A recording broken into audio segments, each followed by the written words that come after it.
കാലത്തിനൊപ്പം അഭിമാനത്തോടെ Sanju fashion SBT junction, Sreekrishnapuram, Palakkad.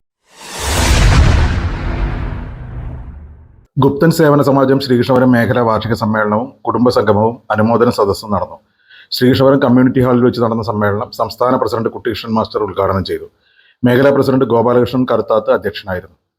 പ്രവർത്തന റിപ്പോർട്ടും വരവ് ചെലവ് കണക്കുകളും യഥാക്രമം മേഖലാ സെക്രട്ടറി P. ശശികുമാറും മേഖലാ ട്രഷറർ MC ഗുപ്തനും അവതരിപ്പിച്ചു. ഗുപ്തൻ വനിതാ സേവന സമാജം സംസ്ഥാന പ്രസിഡന്റ് സിന്ധു ശശികുമാർ, ശ്രീകൃഷ്ണപുരം ഗ്രാമപഞ്ചായത്ത് മെമ്പർ ലീല രാജൻ, NV മുരളീകൃഷ്ണൻ, രാജൻ കല്ലംപറമ്പിൽ, ഭാസ്കരൻ ചിങ്ങനേഴി, നാരായണൻ കുട്ടിഗുപ്തൻ, സുബ്രഹ്മണ്യൻ കോങ്ങാശ്ശേരി, സുധാകരൻ കളത്തിൽ, പ്രശാന്ത് കുറ്റിച്ചിറ, സന്തോഷ്, സുജിത് കുമാർ ഗുപ്ത, ബാലസുബ്രഹ്മണ്യൻ, വിജയ ഗുപ്തൻ, രാമചന്ദ്രൻ കുന്നത്ത് എന്നിവർ സംസാരിച്ചു. ചടങ്ങിൽ ഉന്നത വിജയം നേടിയ വിദ്യാർത്ഥികളെ അനുമോദിച്ചു. തുടർന്ന് പാലക്കാട് വിമുക്തി മിഷനിലെ എക്സൈസ് ഓഫീസർ അബ്ദുറഹ്മാൻ MP ലഹരിക്കെതിരെയുള്ള ബോധവൽക്കരണ ക്ലാസ് നയിച്ചു.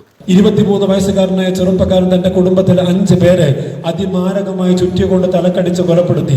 ആയുസിന്റെ ബലം കൊണ്ട് അമ്മ രക്ഷപ്പെട്ടു അല്ലെ.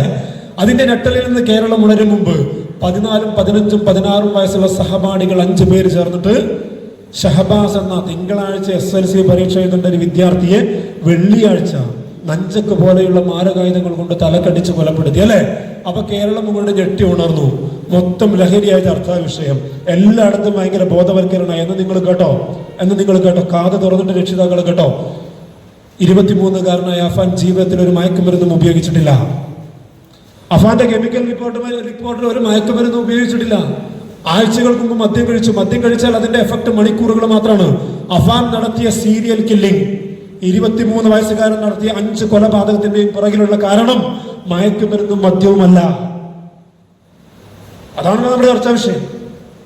ഷഹബാസ് എന്ന 15-കാരനെ തലക്ക് തല്ലി കൊലപ്പെടുത്തിയ 5 പേരും സിഗരറ്റിന് പോലും അഡിക്റ്റ് അല്ല. നമ്മൾ ചർച്ച ചെയ്തു. പിന്നെ എന്നാ പിന്നെ ലഹരി ഇതിൽ ഭാഗഭാക്കല്ലേ? ആണ്. എങ്ങനെയെന്നറിയോ? എങ്ങനെ? കേരളത്തിലാണ് നിങ്ങൾ ജനുവരി, ഫെബ്രുവരി, മാർച്ച്, ഏപ്രിൽ 4 മാസമായപ്പോഴത്തേക്ക് 1800 ആത്മഹത്യകൾ നമ്മുടെ കേരളത്തിൽ നടന്നു. 1800. പോലീസിന്റെ ഔദ്യോഗിക റെക്കോർഡ് ബ്യൂറോയുടെ കണക്കനുസരിച്ച് ഞാൻ പറയുന്നത് 1800 ആത്മഹത്യകൾ. ആ 1800 ആത്മഹത്യകളിൽ 300ഓളം പേരും 22 വയസ്സിന്റെ താഴെയുള്ള കൗമാര യുവത്വത്തിലേക്ക് കടക്കുന്ന കുട്ടികളാണ്. 300 പേര്. ആ 300 പേരിൽ 250-ലധികം പേരും മയക്കുമരുന്നുകൾക്ക് അഡിക്റ്റ് ആണ്. ആ 250 പേർക്കും ഡിപ്രഷൻ എന്നുള്ള മാനസിക അസുഖത്തിന്റെ ഇരകളാണ്. എന്ന് പറഞ്ഞാൽ ഡിപ്രഷൻ എന്നുള്ള മാനസിക അസുഖത്തിന്റെ ഇരകളായി നമ്മുടെ മക്കൾ മാറിയാൽ നമ്മുടെ മക്കൾ മയക്കുമരുന്നിലേക്ക് പോകും. അതല്ലെങ്കിലോ ആത്മഹത്യയിലേക്ക് പോകും. അതുമല്ലെങ്കിലോ അവർക്ക് മയക്കുമരുന്ന് കിട്ടാൻ വേണ്ടിയിട്ട് അവരാരെയാണോ വെട്ടേണ്ടത്, കൊല്ലേണ്ടത് അവരെ ചെയ്യും. ഇതാണ് സത്യം. മയക്കുമരുന്നല്ല എന്ന് പറഞ്ഞു, പിന്നെന്തേ പ്രശ്നം? അതിനെക്കുറിച്ച് ഞാൻ പറയുന്നത്. അത് അഫാൻ എന്ന 23 വയസ്സുകാരൻ്റെ ഒരു മാനസിക സുഖമുണ്ട്.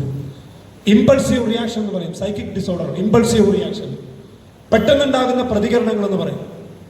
ആ അസുഖത്തിന്റെ ഇരകളാണ് ഈ 2000-ന് ശേഷം ജനിച്ച നമ്മുടെ മക്കളിൽ ബഹുഭൂരിപക്ഷവും. Kakkuzhi Narayanankutty Gupthan president, P. Sasikumar secretary, M. Chami Gupthan treasurer എന്നിവരെ മേഖലാ കമ്മിറ്റിയുടെ പുതിയ ഭാരവാഹികളായി തെരഞ്ഞെടുത്തു.